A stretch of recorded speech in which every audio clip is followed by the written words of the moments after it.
Welcome to the Rocks and Roots podcast, everyone. It's been a few weeks since our last episode, but we are happy to be back and extra happy to have another extra special guest on because all of our guests are extra special guests because they agree to come on and talk to us.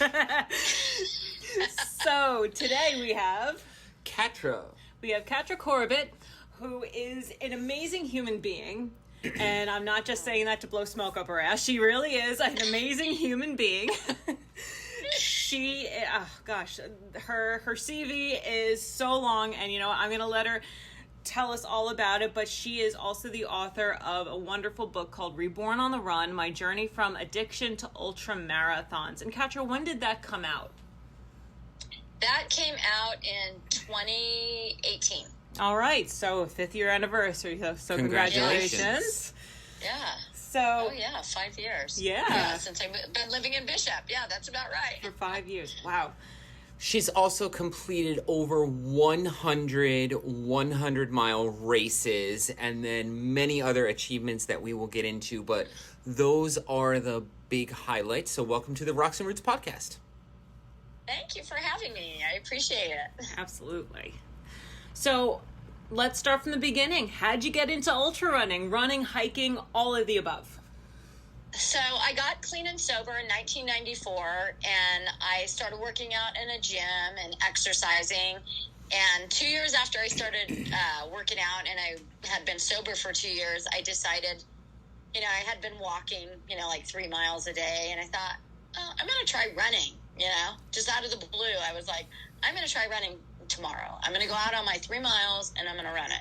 So the next day I went out, I ran 3 miles, and I was like, oh my God, I can't believe I just did that. So I started running that same week, and that was in 96. And I decided, you know what? I want to do a race. And I had seen like a flyer, and this is back in the day, there was no internet, or Facebook or Instagram or anything like that. So there was a flyer in a Barnes and Nobles, and I had been working next door in a salon, and I was like, oh, there's, this 10K coming up. There's a 5K, 10K, next weekend. I think I would like to run the 10K. And I asked my mom, I said, do you want to walk that 5K? And she said, yeah. So that's what started. I went from there. I ran the 10K.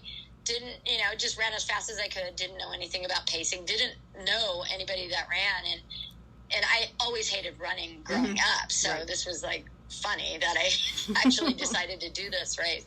So when I finished, I felt like, wow, I ran 6 miles. That, I only had ran 3 miles, that same week a couple of times. And so that was a huge thing for me, a huge accomplishment. And so when I got finished on my vehicle, there was a flyer for the San Francisco Marathon, and it was in 3 months. So, damn.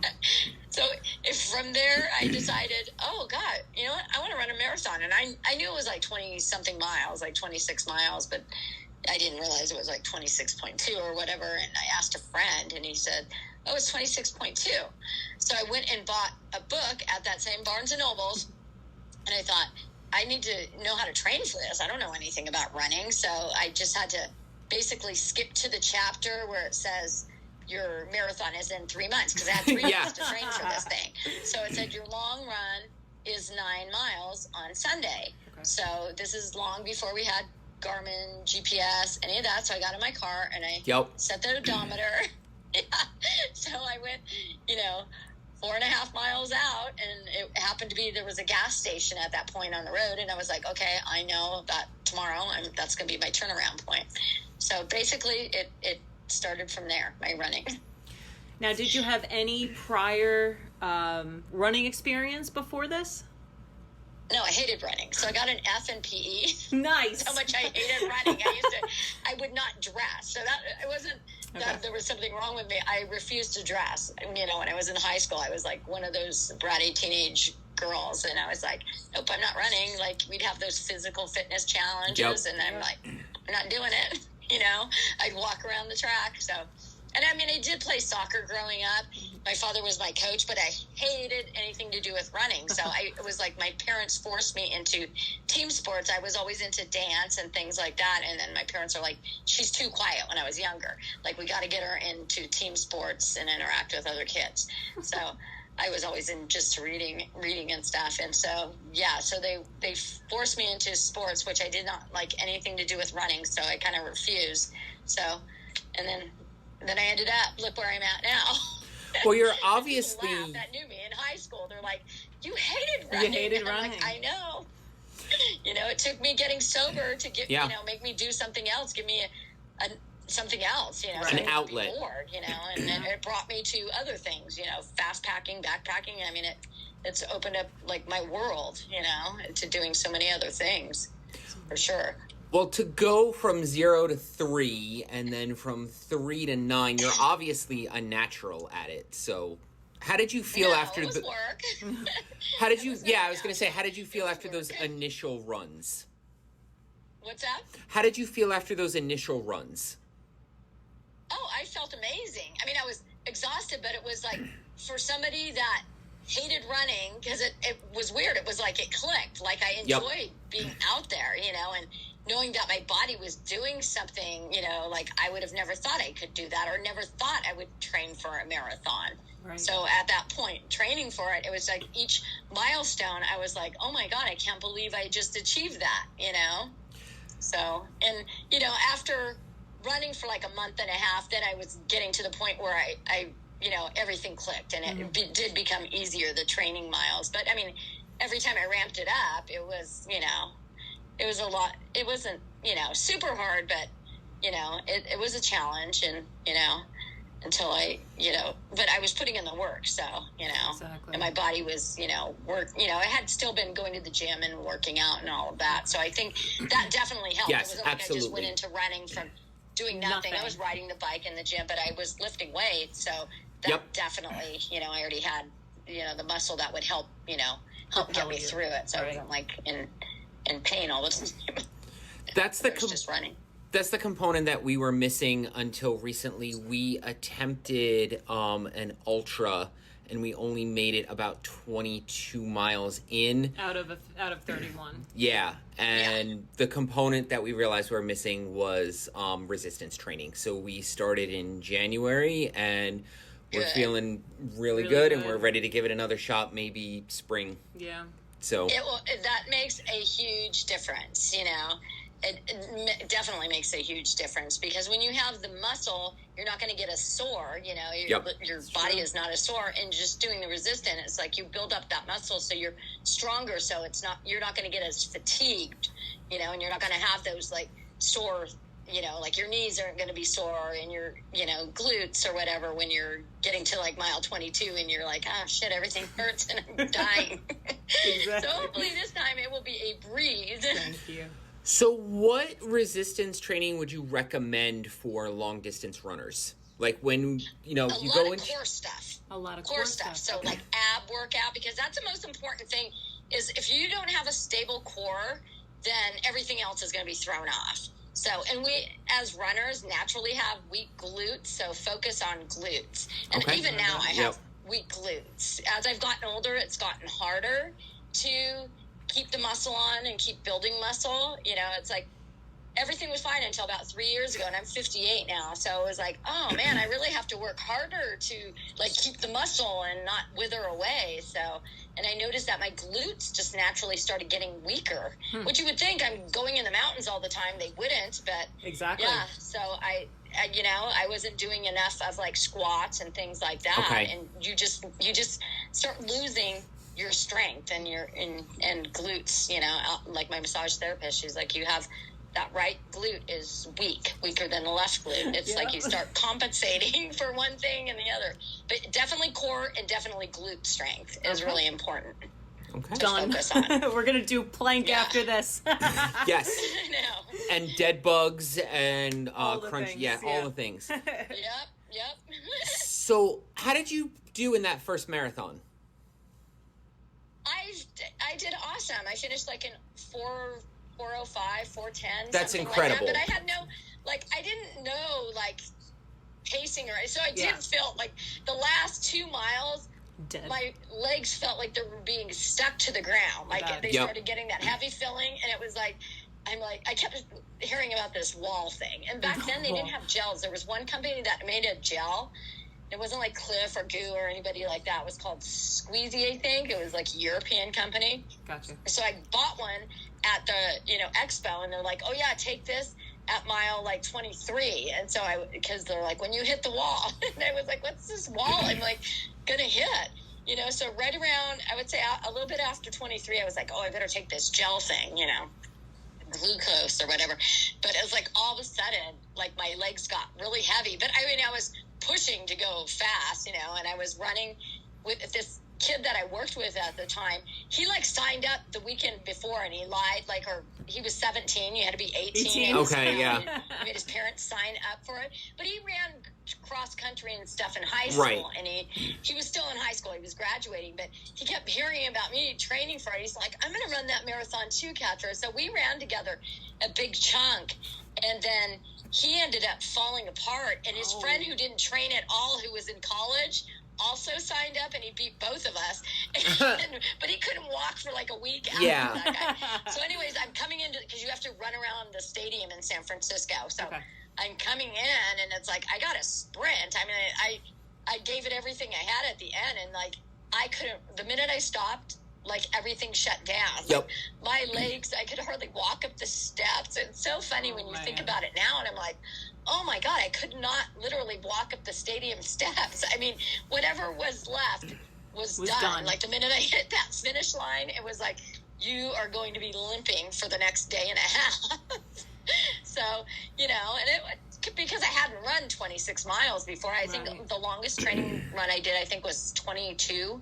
So I hadn't gone past that like last little stretch, and you push yourself, when you're training by yourself. And then all of a sudden you see people and you're like, that person can't be in front of me. I'm going to get in front of them, So it was that whole thing. And I think I even ran way faster than I had I wanted to do it under 4:30. Mm-hmm. Okay. And so I really pushed. That's amazing.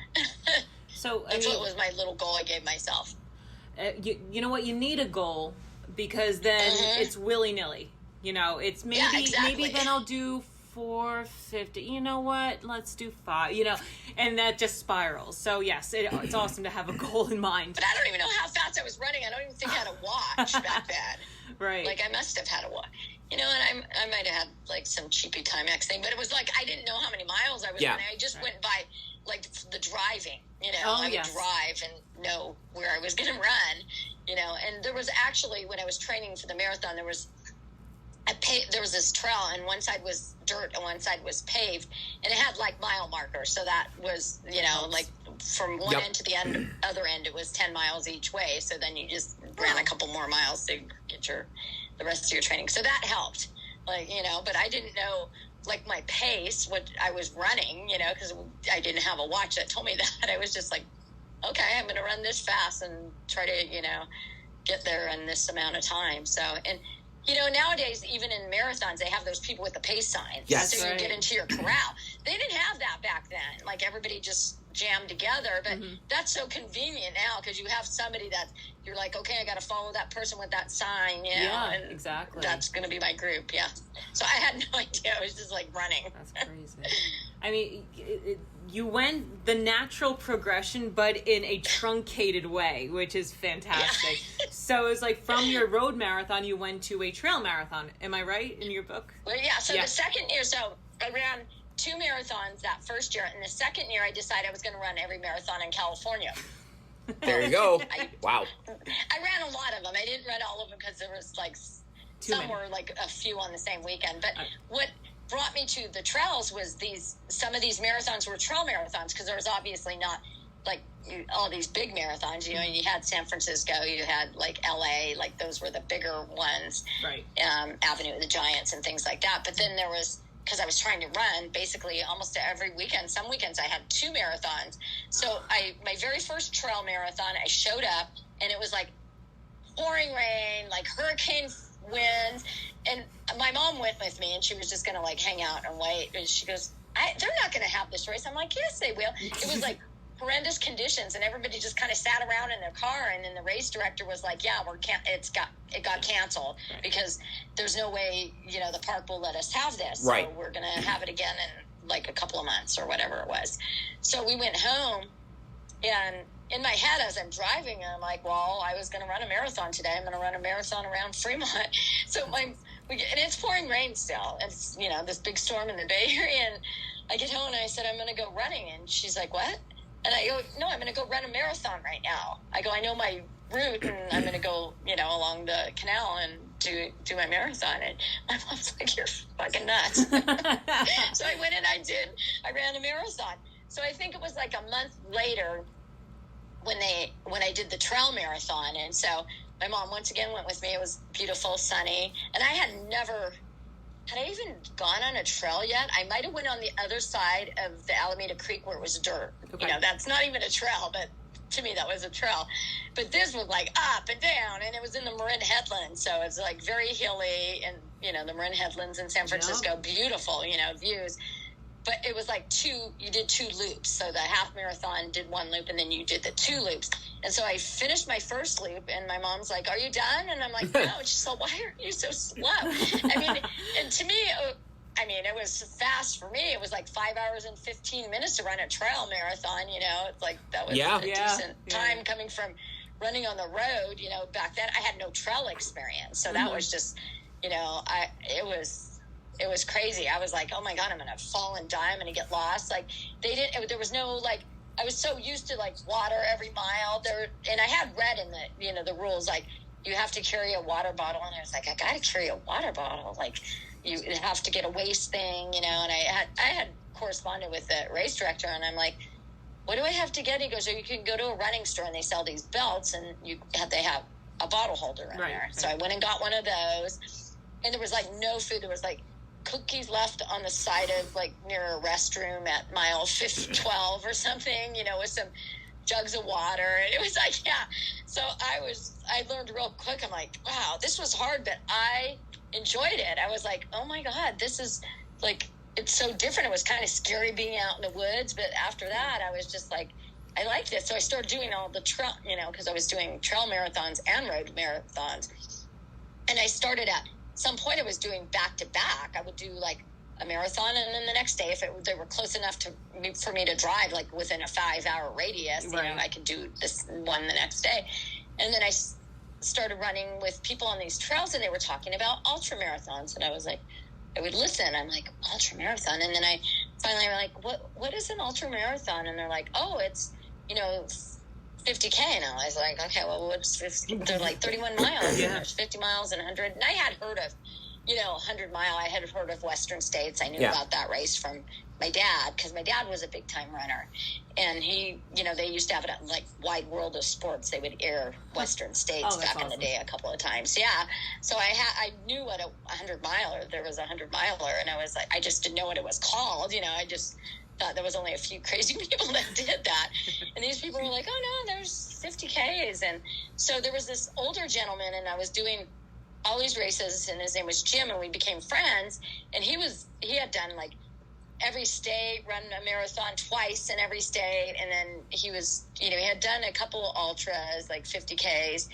And so I would see him, and we ran at the same pace. So we would do the trail marathons together. And then I said, hey, Jim, I'm going to sign up. And this was like the following, I guess it was that same year, later in the year. And I said, hey, there's this 50K. I think I want to run it. It's Skyline 50K. It's close to where I live. And he was like, oh, I'll run it too. So anyways, we signed up and we ran it. And I mean, I left him right away, you know, because I was he wasn't used to running on a trail. I mean, other than the trail marathons, and he was just running marathons every week. And he was a very fast road runner. Like, I couldn't stay with him in a road, but I just like took off in the trail marathon, and it was like 100 degrees that day.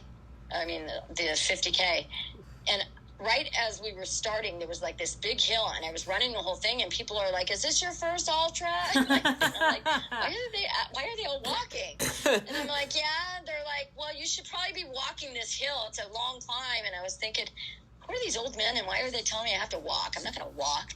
And then I realized why, because later on, like the last 5 miles of race, everybody was passing me. I was like dead. I was heat exhausted.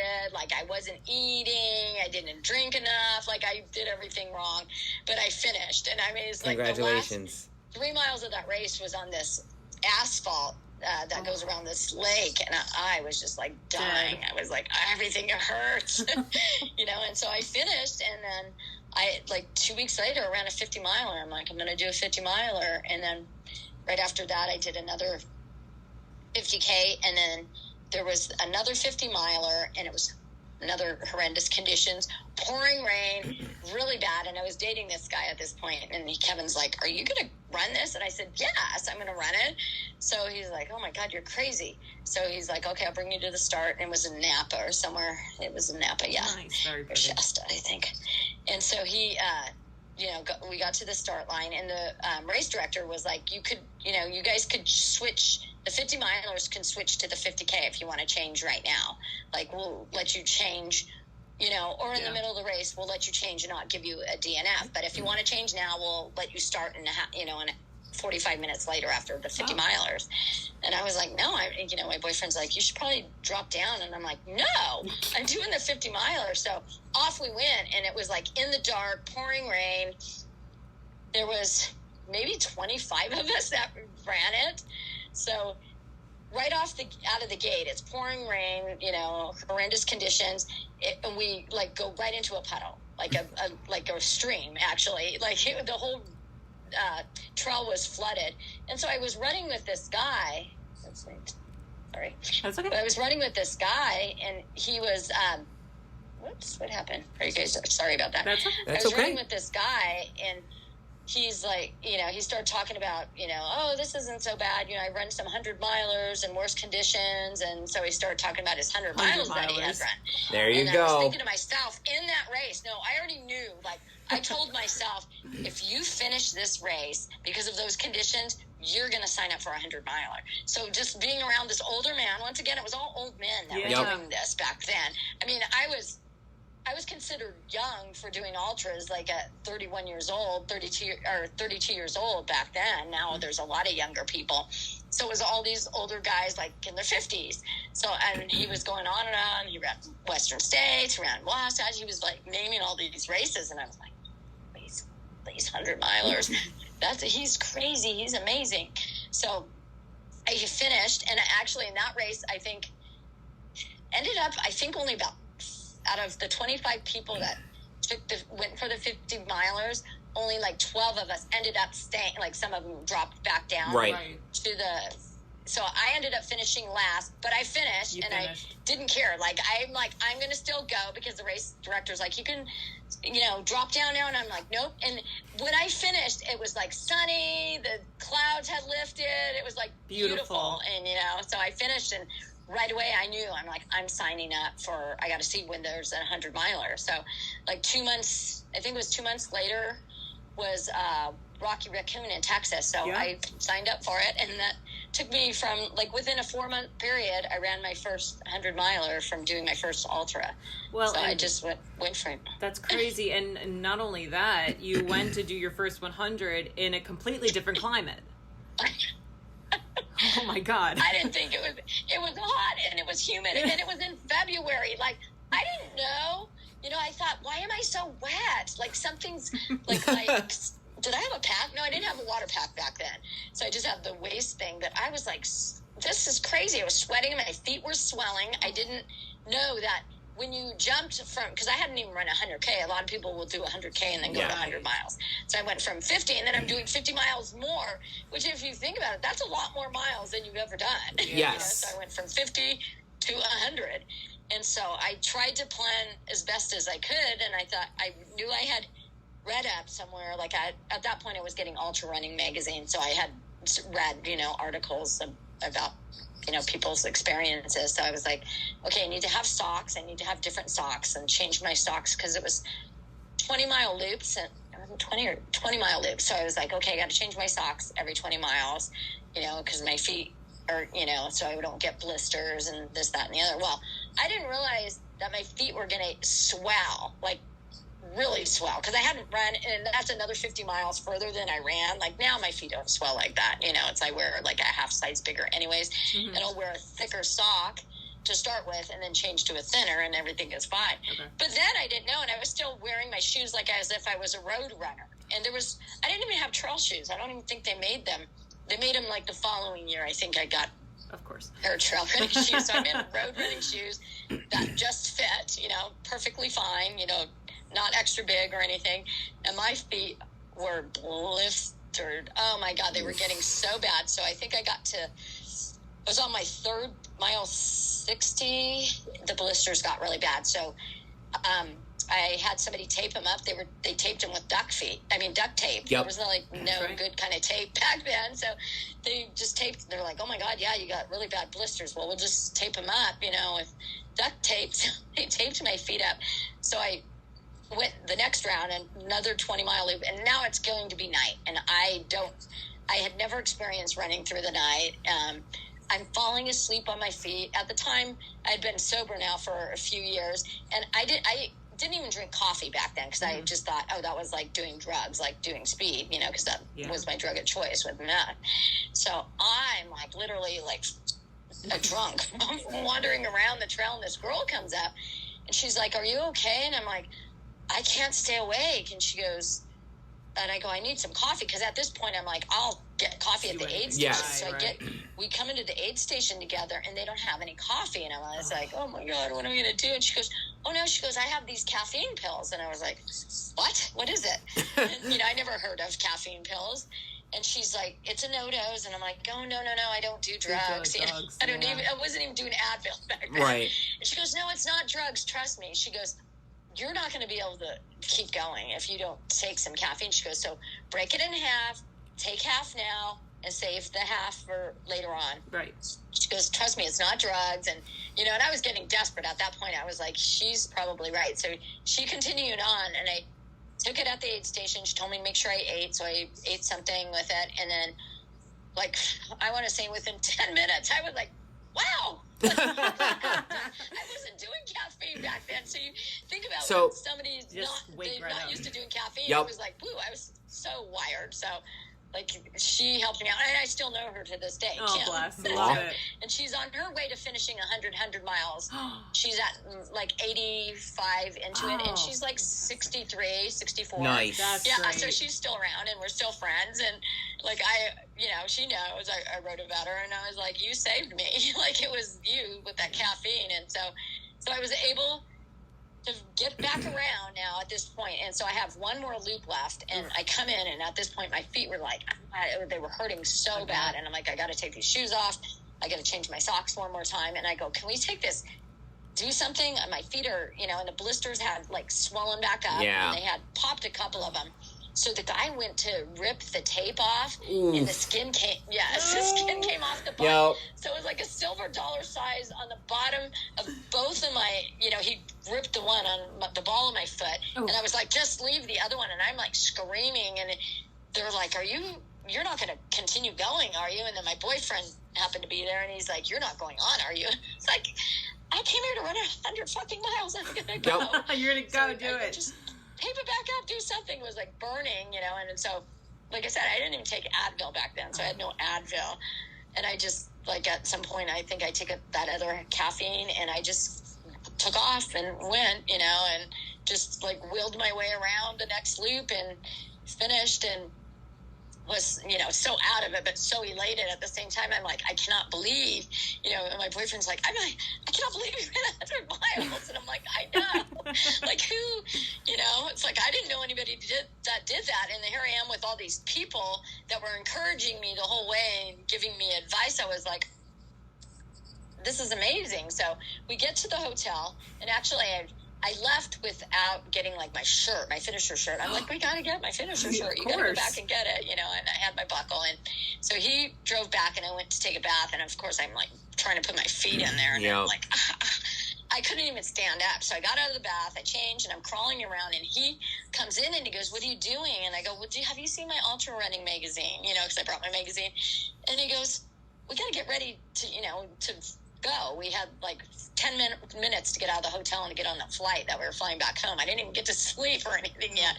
And he goes, I don't know where it's at. He goes, why do you need it? And I said, I need to sign up for another one of these. Yes. I don't know if I did or not. And in reality, I was so out of it. And I'm like, I really got to do another one. I got to see if this was just a fluke or if it can be better, or, And so I went from there. Oh, amazing. I mean, so what year was that first 100-miler? 99. That was so 99. At the end of 98 was my first ultra, and then like 4 months later was the first 100. So with all in 4 months. And then I did a bunch more that year. I was doing like 24-hour runs where I did 112 miles. I was already signing up, because then of course I'm like, Western States, I got to get into that thing. Yes, I got to get into the granddaddy of all hundreds. So the second year I got into that. So, crazy. That's amazing. But before, and so that was a hard race because that was more mountains. But then I started meeting people too, which was good. I met this guy, Mike, and so he was training. He had run Western States, I think at that point, like 5 times. And I was like, oh my God, and he was always doing these back-to-back. So he kind of took me under his wing, and then we would have these group runs. And so I started doing all these crazy runs with these people, like on the weekend. I just remember my first back-to-back, like 30-mile, 20-mile thing. I thought, oh my God, I don't know how I'm going to run tomorrow. I ran 30 today, and I'm going to run 20 tomorrow. And it's like, once you do that enough, your body just gets used to doing it, and it's no big deal. So, and it just escalated from there. So you had a turn of phrase that I want to go back to. You said you willed yourself around that last 20-mile loop, and it seems like your whole mental attitude, no fear. So how much do you think your success has been mental versus physical, and just, I'm going to do it, and it just doesn't seem like you have any hesitation or fear, like goal, meet goal, new goal, keep going? Yeah, it's a lot more mental than it is physical. Like your body, you can train it and it can get there, but if your mind is over here saying we shouldn't keep going, you have blisters, you're damaging yourself, and you're really not. You're trying to, that little voice talk. So many people quit before they realize they if they just go to the next aid station, it's going to change. It's going to change, and I do that even when I feel like dropping out of a race, when I'm like, I don't want to go, like something's wrong, I don't feel right. I mean, there are times like peeing blood, and I've had this recurring bladder infection. That's all squared away, but those were times where, this is a mental thing, like, I mean, a physical thing, like you're medically needing to stop. Good. There's no, like, don't be stupid, and, medical people come in and they're like, you can't go. So most of the time, though, you will just convince yourself because you're like, I shouldn't really go, or, something's happening. And it's not. It's just that little voice, like, trying to stop you when if you just go a little bit further, and I've always done this with myself, go to the next aid station. And I always have this rule, go to the next one.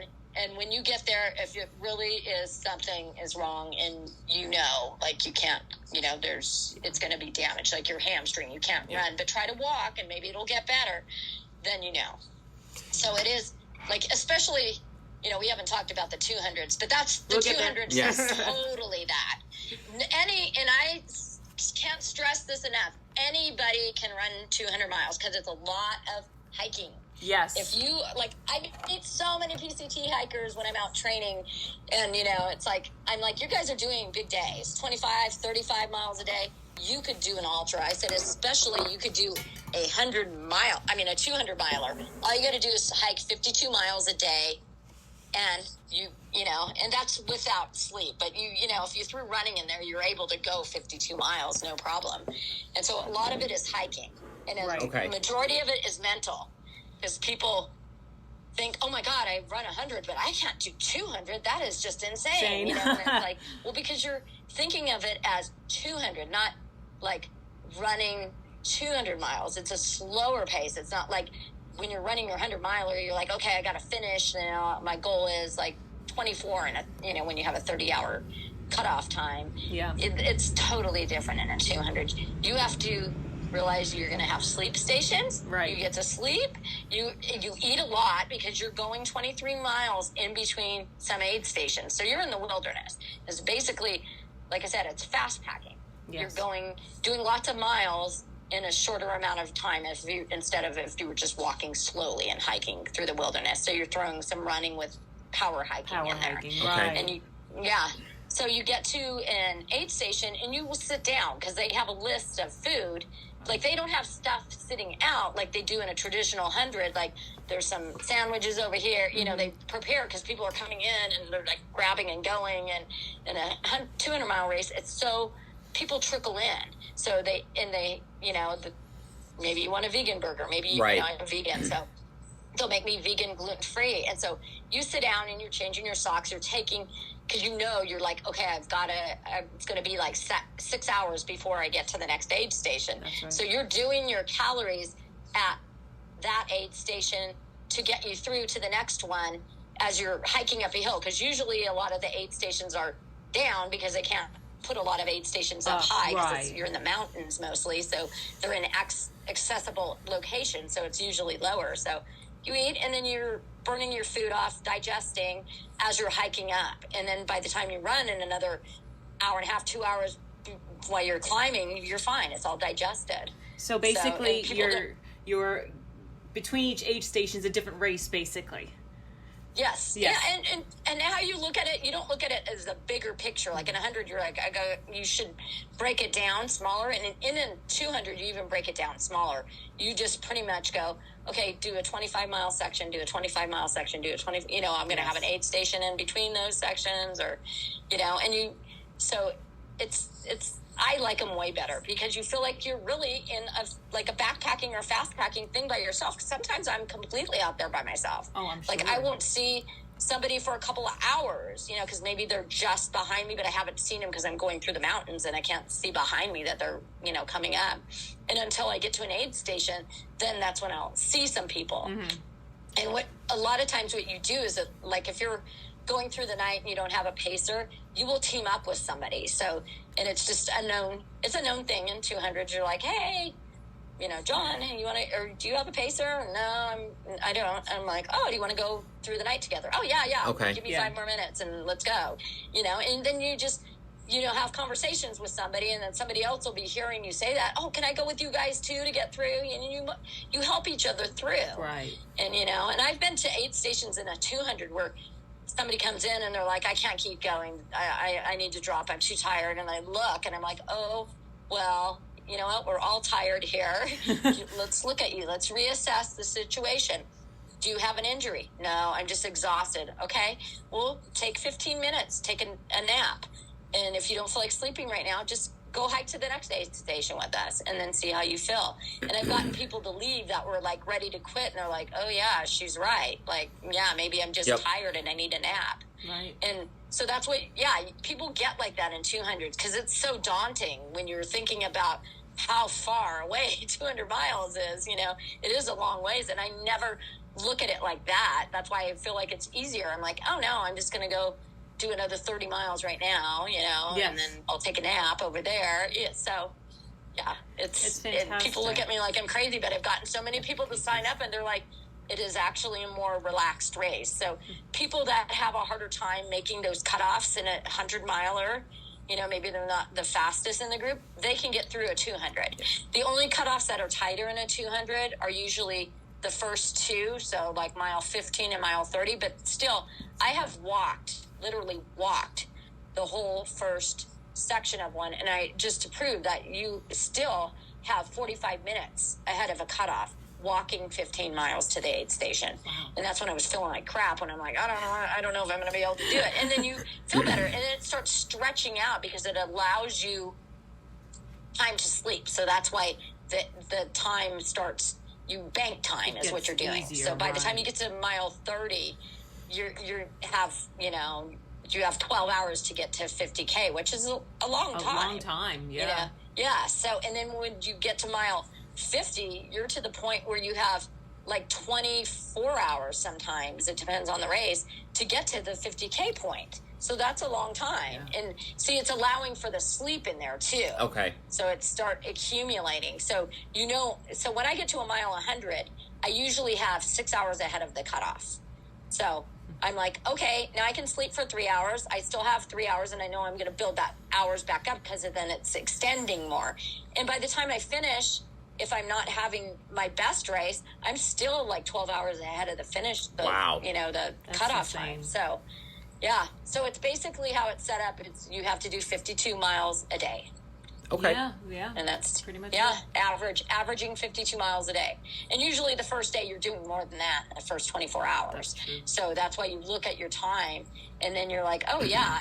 And it shows, like, because I was following my friends doing their race a couple of weeks ago. My friend Angel's very fast, but I told him, you can't run these fast, like not like 100. And he realized after having problems at Tahoe 200 that he made it to 170. And so at Bigfoot, which I told him it's the hardest one, you just got to make sure you plan your sleep. And he's like, I got to figure out a sleep thing for Moab. He goes, it didn't work as well as I wanted, but he was doing 67 miles a day.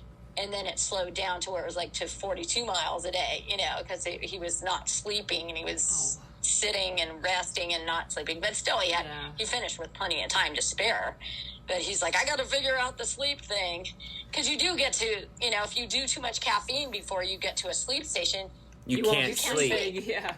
My rule is no caffeine for 3 to 4 hours. No, and since I've done so many, I think I've done 1,800 or 200s now.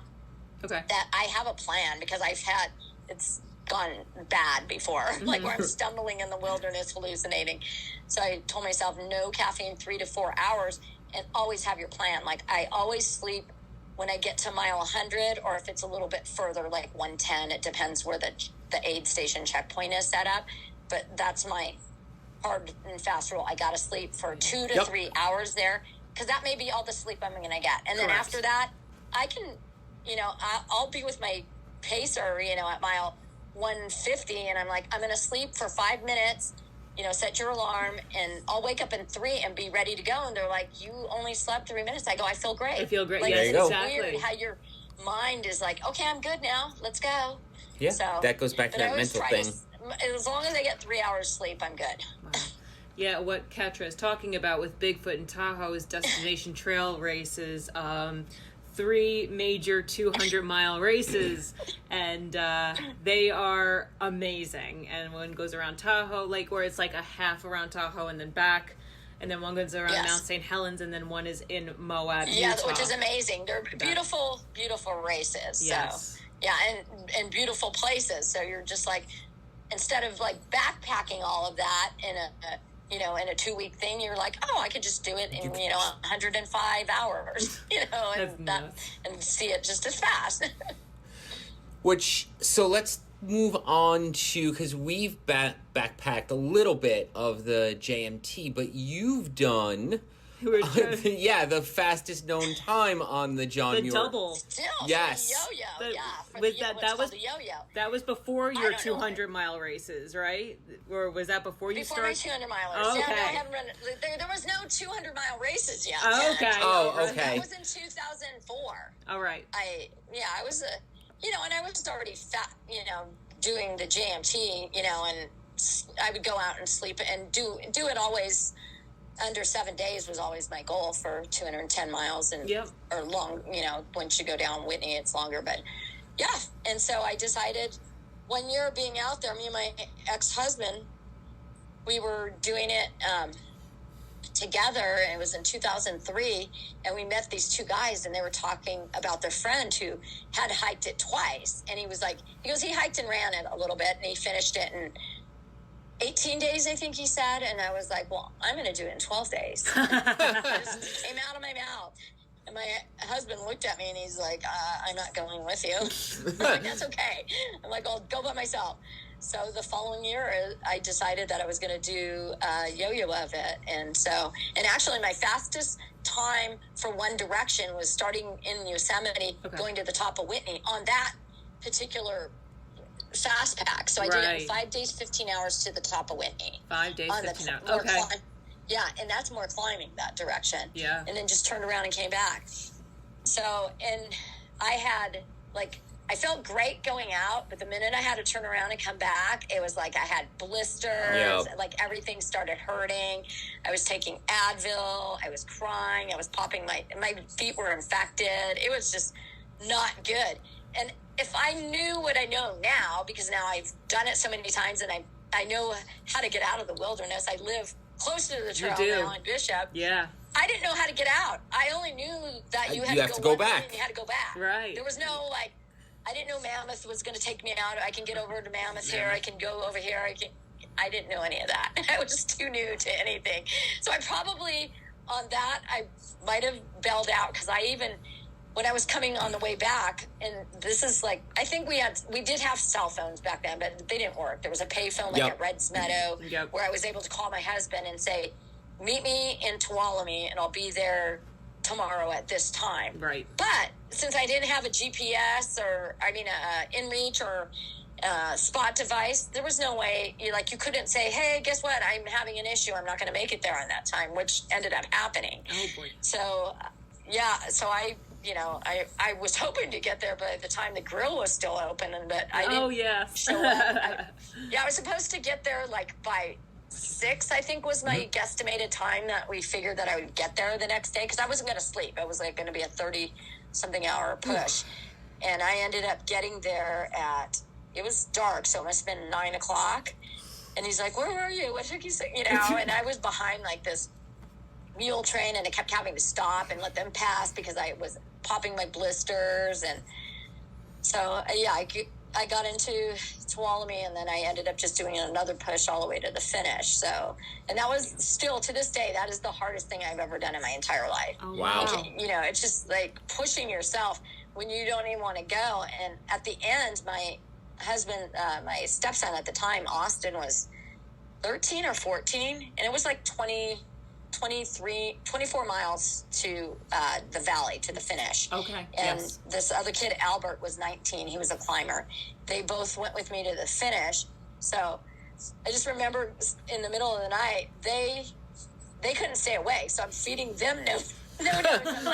And I had blistered feet, had no trekking poles at that time. I didn't do, I swear by trekking poles now, I couldn't go out and do something like that without trekking poles. So we found 2 sticks for me, because my feet were so blistered that I would have to stop about every 2.5 hours and pop them with a safety pin and re-tape them up and go again. And so the funniest story, though, is we're heading into the valley, and now it's 5 o'clock in the morning, people are starting to, they go up early to try to go up Half Dome. So we finally get to where the junction is, where people are turning. We're just a little beyond it, and this woman is like, oh, you guys already made it up Half Dome. You guys must have went really early. And Austin, who's 13, he's like, no, she just ran all the way she did the John Muir Trail twice, and she's heading to the finish, and she goes, wait, let me understand what you're saying. She goes, you hiked, and I go, well, I ran a lot of it. She goes, wait, so you started the John Muir Trail at the bottom here, and then you went out to Whitney, and then you're coming back? And I go, yeah. And she goes, oh my God, how many days? And I said, it'll be 12 days something. And she goes, wait a minute, could you wait here? My husband's coming right behind me. She goes, it took him 25 days to do it one direction last year. I want to find out why he was so slow. So he comes up, and she's like, sweetie, this woman is running the John Muir Trail in 12 days. And he's like, oh my God, that's fast. She goes, no, it's 2 times she's doing it. And he's like, so then all these people are like, oh my God. And actually along the way, I forgot to say this. So my husband's brother and his girlfriend at the time, they were hiking the opposite direction of me. So they were telling hikers, when you see this girl, with pink hair and dressed all wild, she's going for the speed record. So they were cheering me on. So I'd be coming up a pass, and I'd be feeling like shit, because this is on the way back now. He had been telling people that were going that direction. Now I'm heading back, so I'm going to run into these people. And so I'd be coming up a pass, and people would be all, go, Catra. And I was like, what? How do they know? And then, somebody was like, oh, we saw your brother-in-law. He told us you were going for the speed record. So every time when I'd have a low moment, somebody would be like, oh, you're that girl that's running the trail. So helpful. That was the hardest thing I ever did. So it was preparing me for all these 200s. Yeah, for sure. Holy smokes. So that is incredible. And you said you've done the JMT 12 more times beyond that. 13 times. 13 times. Wow. Lucky number 13. I love it. And I didn't get to go out there this year. I'm going to go do, I think I'm going to do a different thing next week. We're going to do the High Sierra Trail, a double on it. But I'm doing it with a friend. So we have 9 days to do that. Plus, she hasn't gone up Whitney, so we're going to go up from Kearsarge, then up over Forester Pass, then go up Whitney, come down, then pick up the High Sierra Trail, go out and back, and then come out of Kearsarge. That sounds great. That trail's a little bit more rugged, correct, than the John Muir? Yes, I don't know I don't know much about it. I mean, a lot of people do the High Sierra Trail. Okay. But I got to read in a little more just to make sure that it's not too crazy, because we just had a bunch of storms too. But we can change everything on a whim, because the permit I have, they expect you to write where you're going to stay all the time, and you can't figure that out. I never can. Right. So I'm going to check the beta on that. And if we can't, we'll still go up Whitney, because she hasn't done up to Whitney before, and I want to make sure she gets up Whitney. And we'll come back and maybe do the Ray Lakes loop and then pop out. There's options. Beautiful. And if they don't, so the road is closed right now too, because we just had all those storms. So the road to Onion Valley is closed, and if it's not open by the time we start next, I think on the 30th, we can hop out and do the Tahoe Rim Trail. There's options. So these are snowstorms? Because you don't need a permit. These are not we just had a big storm. Rainstorms. We had a hurricane that came. Hurricane Hillary. It was Hillary. I'm sorry. Yes, of course. Yes. So everything, like, you can't even get up to Whitney Portals. The road's closed. So anybody with a Whitney Portals or Whitney permit, they can't go up. Oof. So, I mean, they're letting people come down, that are on the JMT or whatever. But that road is still closed. They just opened Horseshoe Meadow today. Did they really? So that's, but as far as I know, it looks like Onion Valley is pretty damaged too. So I don't know if they're going to open it like maybe one way and let a certain amount of cars go up and down. So, but if not, we'll just jump on the Tahoe Rim Trail. There's always options. There's options. You got to leave it open. She's coming from Canada, so it's not like I got A, B, and C going. For sure. Originally, I said, why don't we just do the Tahoe Rim Trail? Logistically, it was hard to get permits this year. Yeah. And, the snow out there, it's like, it was a horrible year. Now all the PCTers are hopping back on over there too, and so they're fighting for permits because they have to reissue permits just for that section. Yeah, you can't use your PCT permit. My uncle was saying that they had just reopened Yosemite just in the last few weeks because of all of the runoff. Has been unbelievable. Yeah, you couldn't get through to Tuolumne. It didn't open until July. Yeah, which it's never opened that late. So it's a crazy year. So what other records do you hold? So I did this thing called the Muir Ramble Route. So John Muir, so I bought this book at REI. I got it probably back in 2007 or 8 or something. And this couple, I don't even remember their name right now, wrote this book called the Muir Ramble Route. So they decided that they were going to do all this research and come up with the route how John Muir walked from San Francisco to Yosemite, the same route he used, as close as possible, because obviously there's freeways and things. Yes. But so they researched it, and they did it on their own, and they came up with this book, with the guidebook to, be able to go from Yosemite, go to San Francisco to Yosemite. So I got a hold of them. They had that book for years, and I read it, and I was like, I'm going to do this one day. And I was getting ready to move to Bishop. Mm-hmm. So my boyfriend got a job here. We bought a house. And I was like, this is the time to do it. I'll do it before I move, So I, got my group of friends together, and it was Phil, Dave, and Jay. And they've helped me on other stuff, like running from my house to Yosemite and doing crazy shit. Love it. So I got them together. And so the first part, it was John Muir arrived in San Francisco via boat, and then he took the ferry to Oakland. So we took the BART to San Francisco, and then we went to the ferry to take the ferry to Oakland. So me and my friend Joyce helped me the first, probably 100 miles on it. So we went on the ferry like he did, and then got off the ferry, set my watch. I set my watch as the time the minute I got on the ferry, because that would have been, for a record or whatever, but nobody had run it, so it didn't matter. So I got off the ferry and then proceeded to run all the way to Yosemite.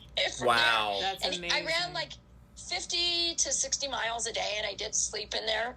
So the first day we made it to Fremont, it was 55 miles, and that's where I live. Yep. So I was able to go home and sleep. And then we got back on trail the next day, and then I went all the way to Morgan Hill or whatever, and we had car issues. We had like flat tires and stuff, but it all worked out. So we went home and slept again. And then from there, we just headed out. So it was me, my boyfriend, and my friend Dave and Shay. And so they were switching off pacing. And then Jay was like reading ahead where we needed to go. Because then at this point, like once we got through San Jose, Morgan Hill, we're like on these weird trails. We went through Henry Coe State Park. So we had to go like 33.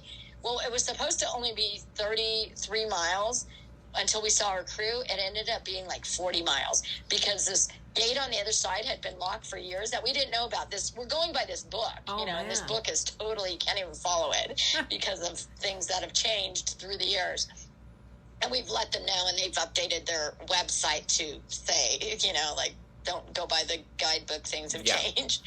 So we had no reception out there. We did have do we have an in-reach? No, I had my spot. We only had a spot at the time, I think. It helps. So, and no, I think we did have our in-reach because I was wearing a spot to keep my track of my time, and then Jay was carrying an in-reach, but Jay and Phil and Dave didn't have anything with them at the time. But anyways, they weren't in a good place for cell reception, and we didn't have cell reception. And at some point, we finally got a hold of them, and they told us, like, we're not coming into you because there's no way to get in. I have to come down 5 miles to you. And it was like hot. And so we had like a pump to get water. Like I sent Jay off course. I'm like, you go get the water. I'm not going off course. I'm staying right here under the shade and waiting for you to come back with the water. So, because there was a lake down somewhere. But yeah, so it ended up like there was things that we had to be flexible for these changes that were occurring. So we were able to, we ended up, that was like a long, day and on trails with like tons of climbing. I think we climbed like Henry Coe is an amazing wilderness. It's a California state park, and I did some running in there, but they don't have races in there because they're not allowed for some reason. And it's so remote too. Like I didn't realize how remote it was until I was way out there on this, like trying to go from one point to the other of this thing. So that was really cool being able to go through that. So then after that, it wasn't as bad. That was like our worst section. And the rest of it was I was running along fire breaks along the side of the freeway up in the hills on fire breaks. So these things, like if I could just run on the freeway, it would have been so easy because it wasn't like this up. It was literally climbing up a hill, downhill, climbing up a hill, downhill. And it was all on fire breaks. And the thing went around, like the fire breaks went around and around, it wasn't, because I kept saying, this isn't a fire road, because it's like all full of dirt. And my friend Dave's like, these are called fire breaks. So we realized, I'm like, yeah, this is not even really a trail. So it was very, very challenging through that. And then a lot of it went along like weird canal things. And what an adventure. Wow. It was an adventure until I got to Coulterville.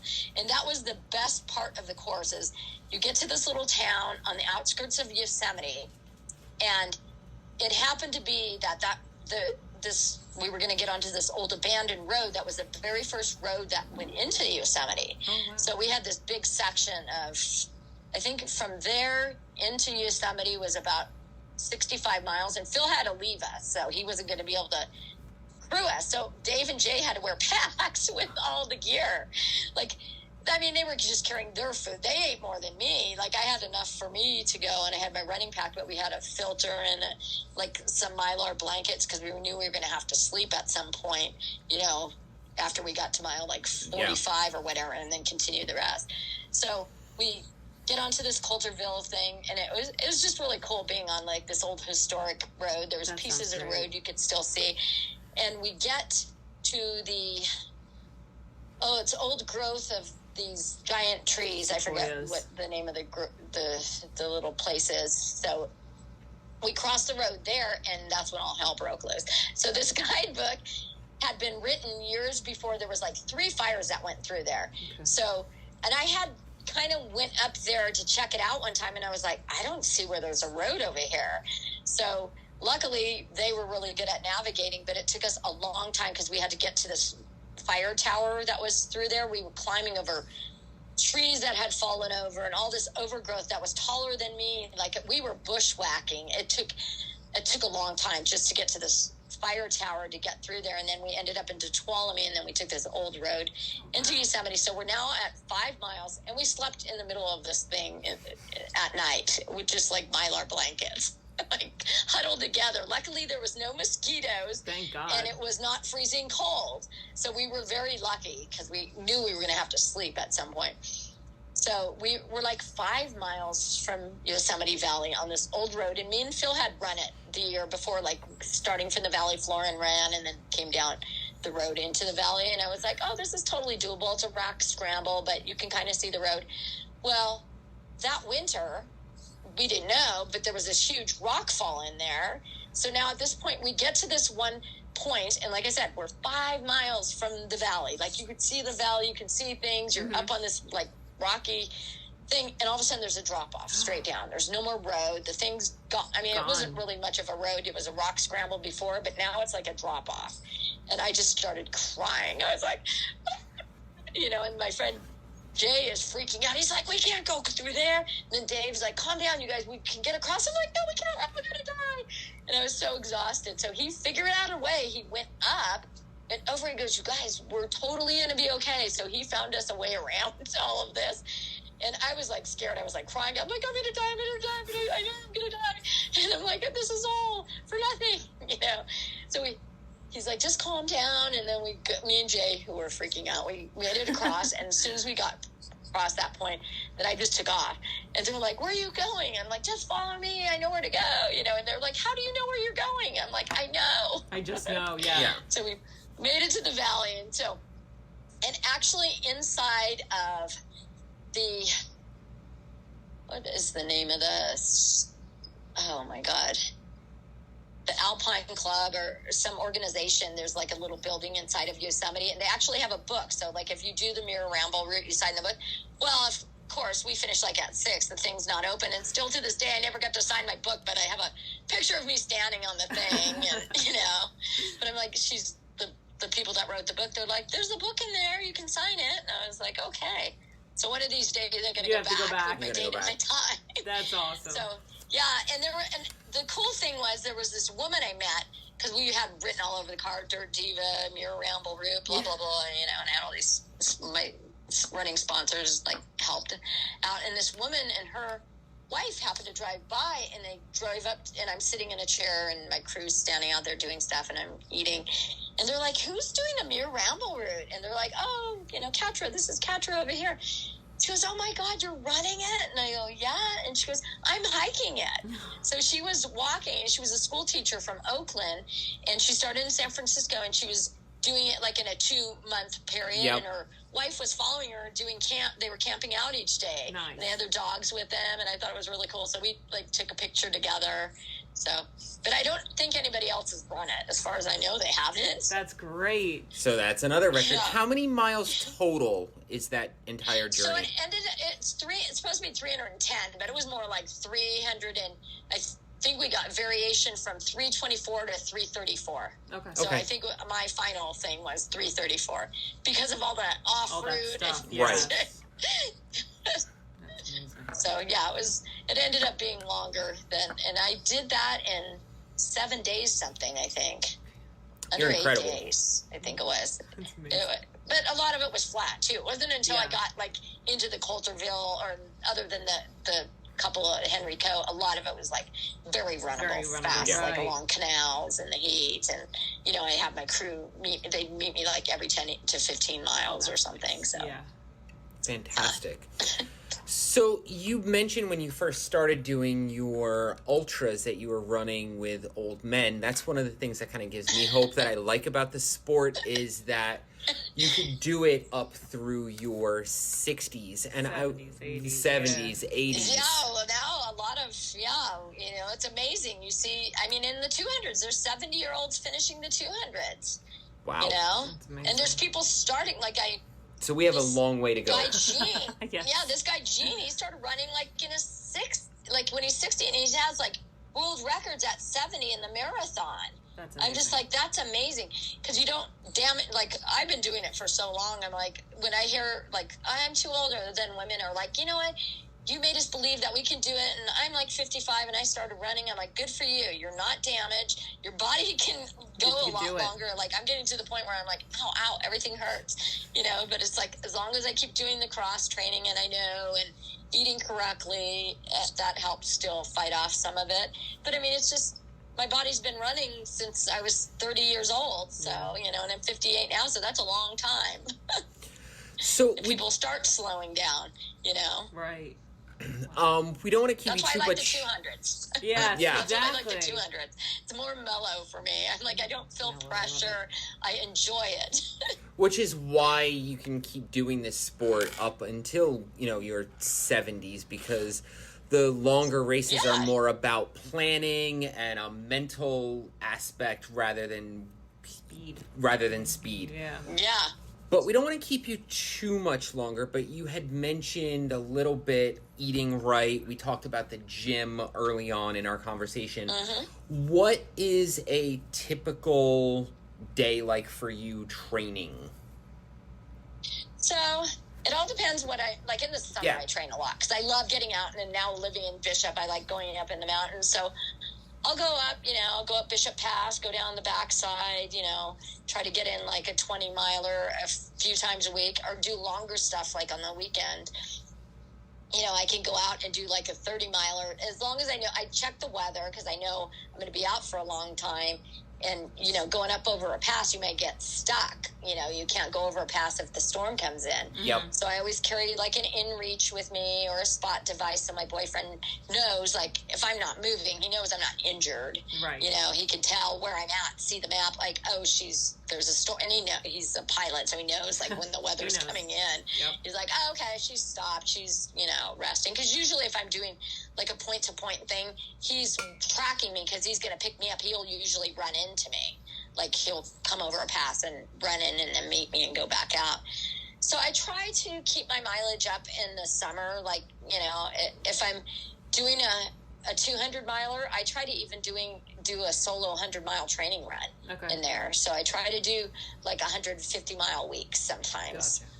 And that's a lot of hiking too, because you need, and I always tell people the most important thing is if you could be a fast hiker in a 200, then you're going to do really well. Mm-hmm. And the first year I started doing the 200s, I didn't practice hiking.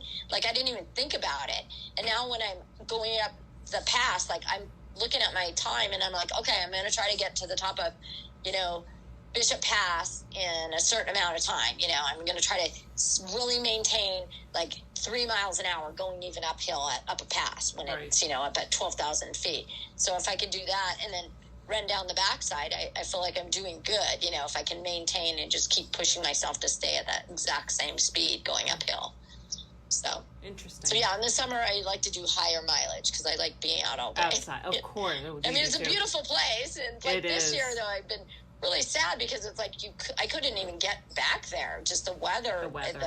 I didn't, I'm like, I don't want to carry an ice axe and crampons, and I have Catula spikes, but it's like I wanted to make sure I was, I didn't want to get injured falling in the snow. It's like, so we have a lot of lower, like, little peaks around here that I can go up and over, but then it's hot is the problem, and there's no water. Right. So when I'm out in the mountains, I don't need to carry, I just carry a filter bottle with me, and you don't need to carry like a whole hydration, you just carry your pack, but without, you don't need water because you can get water all over the place. Out here, I'm like, okay, I'm not going to have water.